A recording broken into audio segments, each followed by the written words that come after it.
Jadi aman banget. Dan lu nggak merasa nggak takut akan ular ataupun Oh kalau ular, lepas iya hutan lepas. Ada beberapa part yang kita syuting di hutan lepas dan jujur gue sih ada takut dikit ya, takutnya ada apa nih gitu kan. Tapi ya Bismillah lah, nggak waktu itu mikirnya Bismillah nggak ada dan alhamdulillah nggak ada ancaman apa-apa. Tapi salah satu menjadi aktor, menjadi seorang tentara ini itu salah satu cita-cita kamu juga nggak, Bang Ajil? Iya, nah fun fact-nya tuh film ini tuh ngejawab doa gue. Jadi gue sempet doa, ya Allah pengen deh dapat film action. Pertama itu. Terus doa lagi, ya Allah pengen deh punya film perang. Ya Allah pengen punya film tembak-tembakan. Ya Allah pengen punya film berantem-berantem action, hand-to-hand combat gitu kan. Dijawab empat-empatnya langsung dapet. Tembak-tembakan, perang, pukul-pukulan, tactical combat, bahkan main pisau juga ada gitu kan. Yang dimana ini kok langsung sekali jawab, langsung 4 doa gue dijawab nih gitu. Dan makanya happy banget. Ini film tuh core memory gue lah. Tapi ada keturunan juga nggak dari keluarga atau saudara atau orang tua menjadi seorang tentara? Nggak ada. Kita keluarga kebetulan bergeraknya memang hampir semua di bidang entertain sih. Kayak kakek gue wartawan, nenek gue itu apa?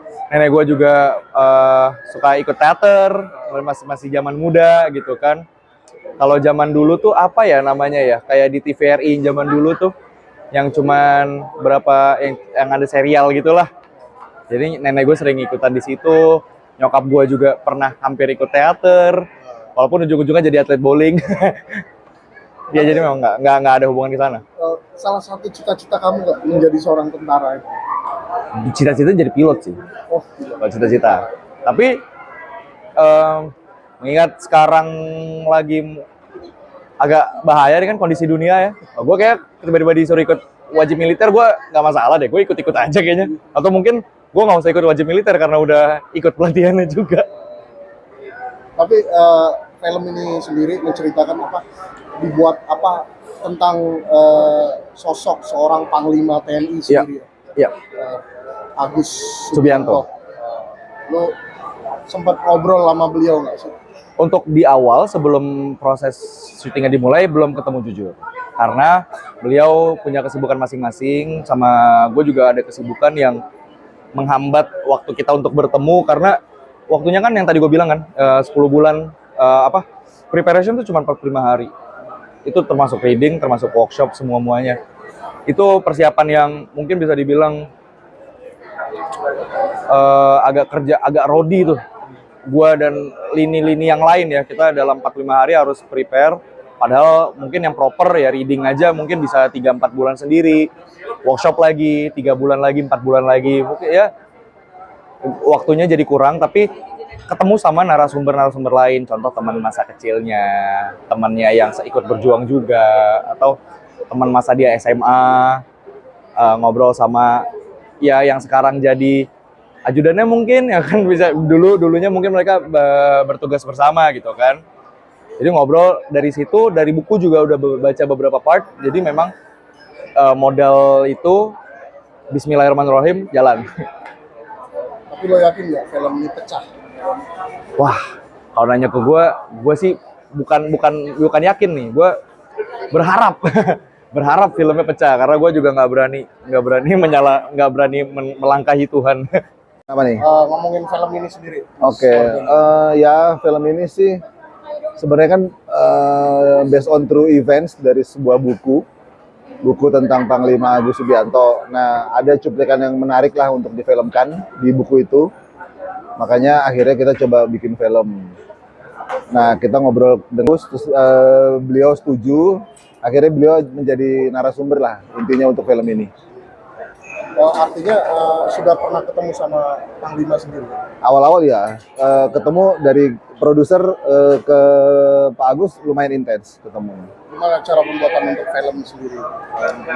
Ya, awalnya kita riset, karena kan ini film periodik ya, dari tahun 75, 85, 95, sampai 99. Jadi kita riset dulu dari sejarah yang ada, terus kita juga ada beberapa ahli-ahli riset yang ikut mendampingi kita. karena supaya benar-benar semuanya sama ya, otentifikasinya bagus bener supaya nggak salah. Terus kita juga hunting lokasi, kita siapkan pemain, ada workshop, ada macam-macam reading, develop script. Pemain juga mereka ikut latihan militer dan sebagainya. Persiapannya sih itu.